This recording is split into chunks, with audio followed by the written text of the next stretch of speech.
Evening all, just a quick update from Mannix Point camping on the Ring of Kerry in Carsavine. I think I'm pronouncing maybe that right.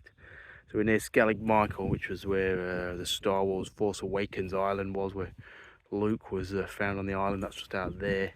Chance of a boat tour in the morning, so we're just on a trip around the island. We've got 8 days, incredible weather.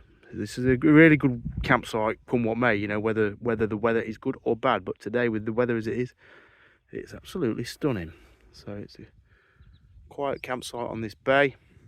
Got a good mix of bikes. We've got CRF 300, got an Africa Twin, we've got a Ducati Multistrada 950, Enfield 411, 1290 KTM, Bonnie 790, CCM GP 450, 790 310, and a 1250 GS. And I'll talk about the Himalayan in a second, but yeah, we've just had a good day's riding today. We went down to Mizen Head, down most southwesterly point, and then up.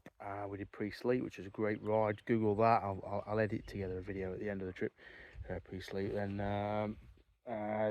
what do Healy Pass, and then up along Ring of Kerry. So yeah, fantastic riding, fantastic to see Ireland. I've been lucky. Most of the tours I've done of Ireland have always been good weather. So, and we're breaking down. We're in small groups. People are going off in 2s, 3s, or solos.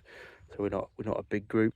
So yeah, I'll just sort of do an update. Yeah, Ireland. I tell you what, it's a beautiful place for a motorcycle trip. It's just such a clean, friendly, welcoming, scenically beautiful landscape country, and I'd definitely recommend it, with some great roads, great scenery, great food. So that's it. Yeah, from our island, I'm just going to focus on the 450 Himalayan. We've got 550 miles on it today. It's had a bit of a thrashing today, starting to bed it in. Still dirty from its first forays on the trails. I've got my Rhino Walk panniers on. What are they? 28 litres. A bit close to the exhaust. I think that's what we realised. Mate Dave, he's got a 450 Himalayan coming. He can't get his Moscow moto bags to fit because of the exhaust. So I think there's going to be some soft luggage issues which are just not going to work with that exhaust in its position as it is. And I've just got a rig gear, a tank bag on it, and just a foam mount. That's it. Obviously we've got the van. We've got Ben in the van bringing up the rear, just to deal with any breakdowns or mop up any disasters. So I've got my camping gear in the van, cheating a little bit. But no, the bike's performing well, to be honest, on these twisty mountain roads. You know, coming up Healy Pass, it's a little whippy. You know, that chassis is superb. The way it handles the corners, it's just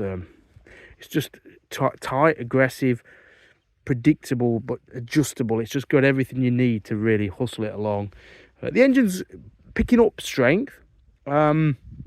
I made a lot of comparisons today with, so is it as strong as a 390 Adventure engine?